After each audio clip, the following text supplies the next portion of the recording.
Uyghur security personnel patrol near the Id Kah Mosque in Kashgar in China's Xinjiang region in 2017.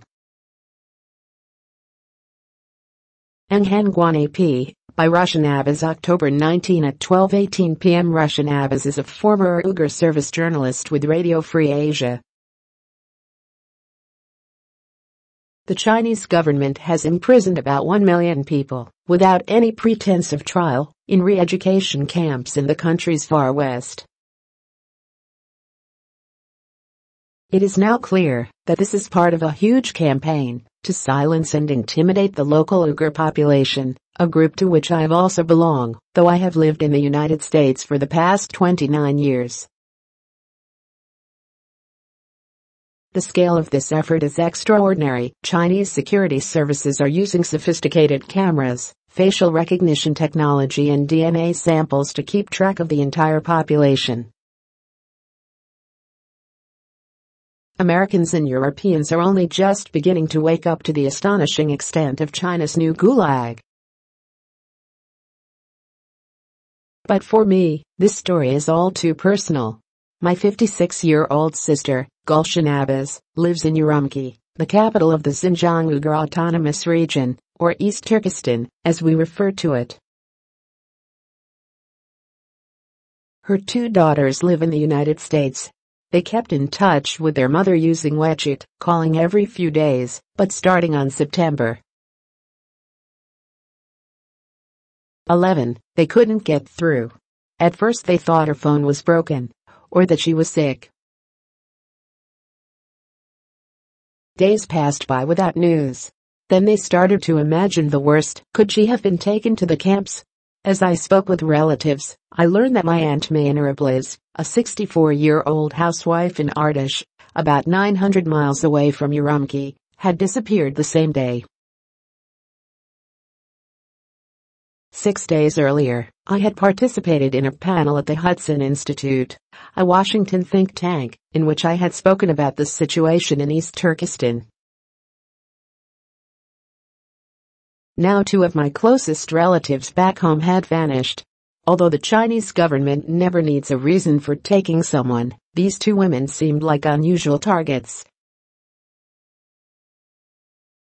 My sister hadn't traveled to any Muslim countries, and she worked as a doctor in a government-run hospital. Neither my aunt nor my sister fits any of the usual criteria for detention in the camps. But we gradually realized that it must have something to do with me. Guilt by association is what the communist state knows best. My sister and my aunt had likely become victims of reprisal by the government for my activism in the United States. I have been campaigning for Uyghur human rights and democracy since I first arrived in the United States in 1989. I've been a proud citizen of this country since 1995.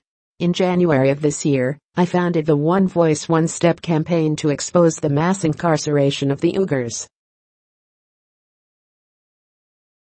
On March 15, I organized a global protest. Protests in solidarity with the campaign successfully took place across the globe in 14 countries, including a demonstration in front of the United Nations building in New York.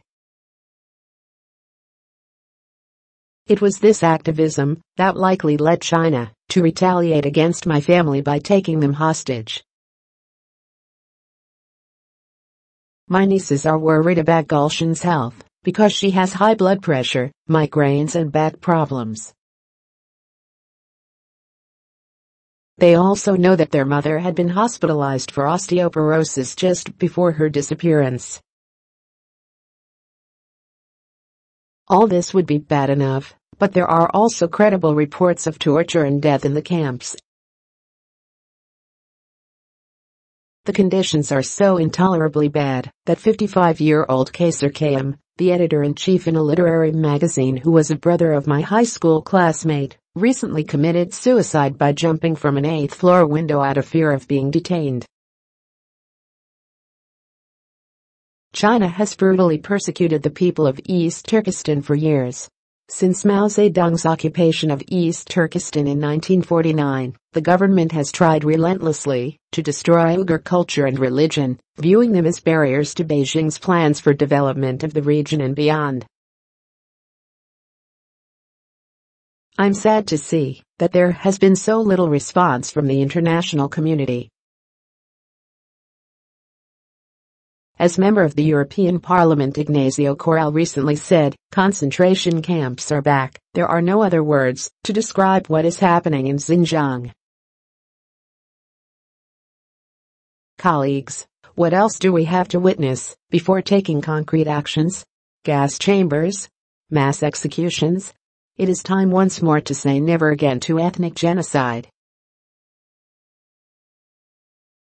Let's stop this cruelty against humanity before it's too late.